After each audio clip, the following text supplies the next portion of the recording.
అందరికీ నమస్కారం. గతంలో అంటే కూటమి ప్రభుత్వం ఏర్పడిన తరువాత పవన్ కళ్యాణ్ గారు ఏ శాఖ అయితే తీసుకుంటే బాగుంటుందని అందుకు సంబంధించి నేను ఒక వీడియో చేయడం జరిగింది. దాని తాలూకు యొక్క లింక్ అనేది వీడియో డిస్క్రిప్షన్ లో పొందుపరుస్తాను, అందరూ కూడా చూడండి. అందులో ముఖ్యంగా చెప్పింది ఏంటంటే 2 శాఖల గురించి చెప్పాను. మొదటిది ఇరిగేషన్ సెక్టర్ అయితే, రెండవది tourism sector. Tourism ministry Pawan Kalyan గారు తీసుకుంటే, ఎంతో పొటెన్షియల్ ఉన్న టూరిజం మినిస్ట్రీని పవన్ కళ్యాణ్ గారు తీసుకుంటే, అందులో పెద్ద ఎత్తున చేంజెస్ కానీ తీసుకొని వచ్చి, పెద్ద ఎత్తున పెట్టుబడులు తీసుకొని వచ్చి, ఒక ఇండస్ట్రీగా దాన్ని కానీ తీర్చిదిద్దితే పెద్ద ఎత్తున ఉపాధి కల్పించే రంగం, పెద్ద ఎత్తున ఇన్కమ్ కూడా స్టేట్కి జనరేట్ చేస్తుంది. చాప కింద నీరులాగే దాని విస్తరణగా ఎప్పుడు ఉంటుంది. కాకపోతే అది సృష్టించే ఇన్కమ్ అనేది పెద్ద ఎత్తున ఉంటుంది. అదే దాని తాలూకు యొక్క ముఖ్య ఉద్దేశం. నేను ఆ వీడియోలో చెప్పడం కూడా జరిగింది. అయితే ఈరోజు అసెంబ్లీలో కందుల దుర్గేష్ గారు అందరూ మెచ్చుకునేలాగా టూరిజం పాలసీని ప్రజెంట్ చేయడంలో చాలా అద్భుతంగా ప్రజెంట్ చేశారు.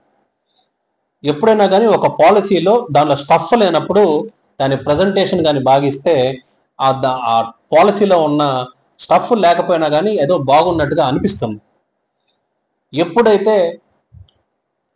ఒక పాలసీలో స్టఫ్ ఉండి ప్లస్ ప్రజెంటేషన్ కూడా బాగుంటే అది అందరికీ ఆమోదయోగకరంగా ఉంటుంది. అందరు కూడా దాన్ని యాక్సెప్ట్ చేస్తారు, అప్రిషియేట్ చేస్తారు. కానీ ఎప్పుడైతే టూరిజం పాలసీలో స్టఫ్ ఉండి ప్రజెంటేషన్ కనుక బాగా ఇవ్వలేదు అనుకోండి, అది ఆ పాలసీకి కూడా ఎవరు కూడా అప్రిషియేట్ చేయరు.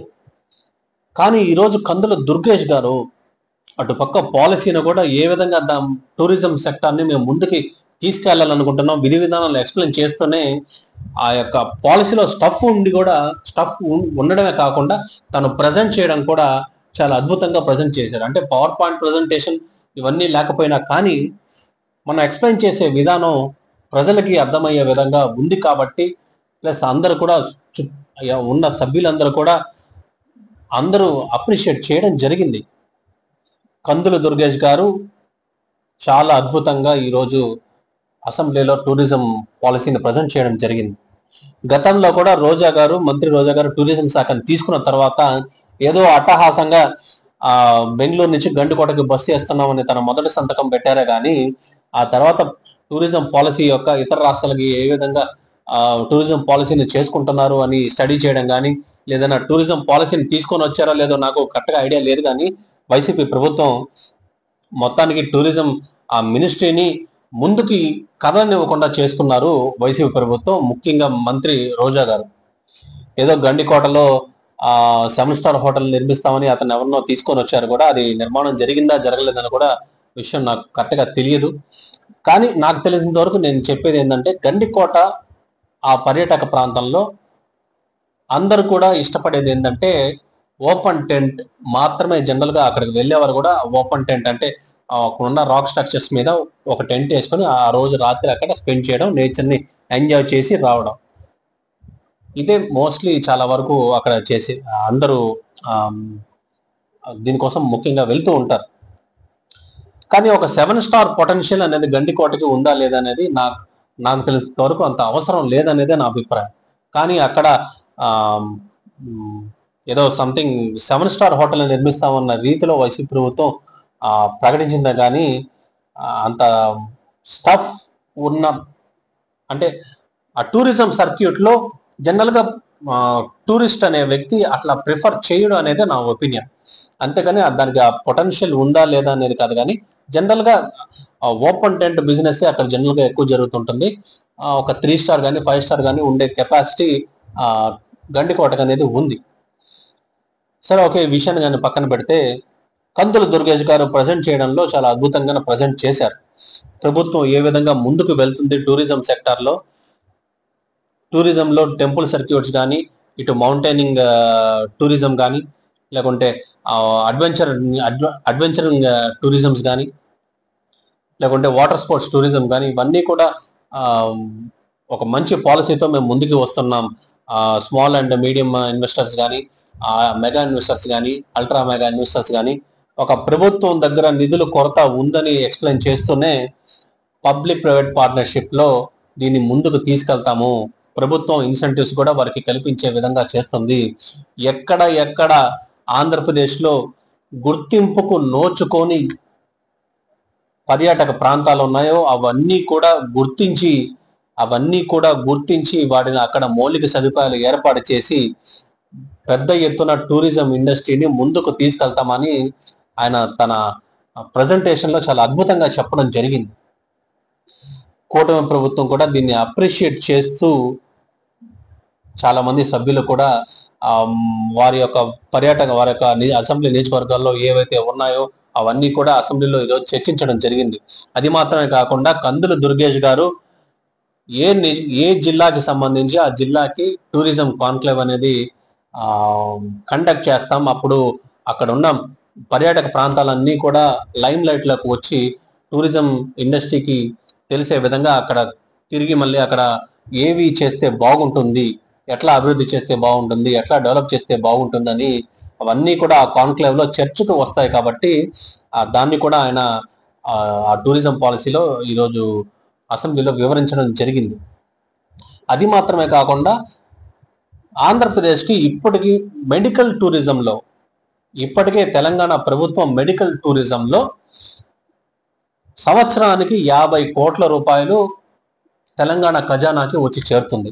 మెడికల్ టూరిజం అంటే ఇతర దేశాల నుంచి కానీ ఇతర రాష్ట్రాల నుంచి తెలంగాణలోకి వచ్చి మెడికల్ పర్పస్ కోసం ట్రీట్మెంట్ చేయించుకొని అక్కడే నివసిస్తూ అట్లా ప్రజలు వచ్చి ఖర్చు పెట్టి ఆ డబ్బునంతా కూడా టూరిజం ఇండస్ట్రీ మెడికల్ టూరిజం ఒక్కటే తెలంగాణ ప్రభుత్వం 50 కోట్ల రూపాయలు సంవత్సరానికి ఆర్జిస్తుంది.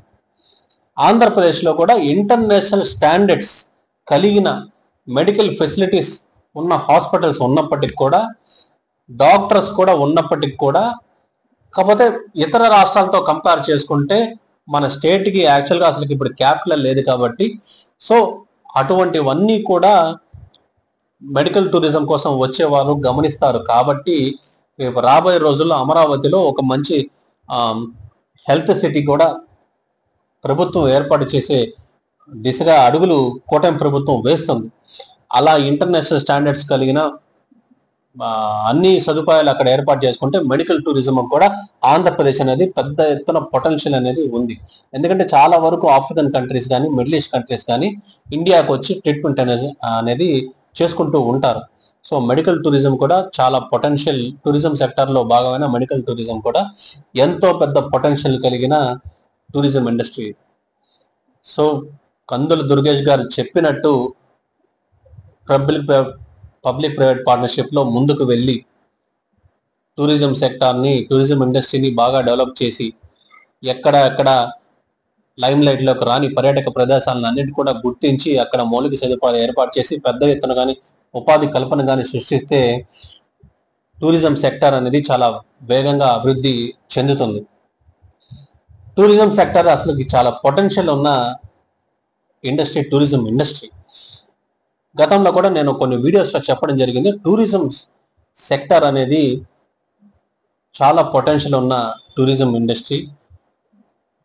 ఎగ్జాంపుల్గా తమిళనాడు కానీ తీసుకుంటే తన సంవత్సరానికి టూరిజం సెక్టార్ కిందే తన జీడిపిలో 1,00,000 కోట్ల వరకు టూరిజం ఇండస్ట్రీ కిందే, అందుకు టూరిజంకి వచ్చే అనుబంధ రంగాల నుంచి అంతా క్యాలిక్యులేట్ కానీ చేసుకొని చూసుకుంటే 1,00,000 కోట్ల వరకు ఆర్జిస్తుంది తమిళనాడు స్టేట్ ఒక్కటే.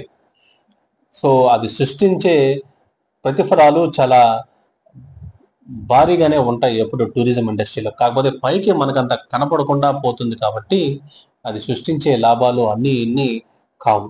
కందుల దుర్గేష్ గారు కూడా తను చెప్పిన విధంగానే టూరిజం సెక్టార్లో ఏ విధంగా అభివృద్ధి చేసుకొని ముందుకు వెళ్తే తను అనుకున్న ఫలితాలని సాధిస్తే ఆంధ్రప్రదేశ్ అనేది అభివృద్ధి చెందుతుంది. భారత్ మాతాకి జై. జై హింద్.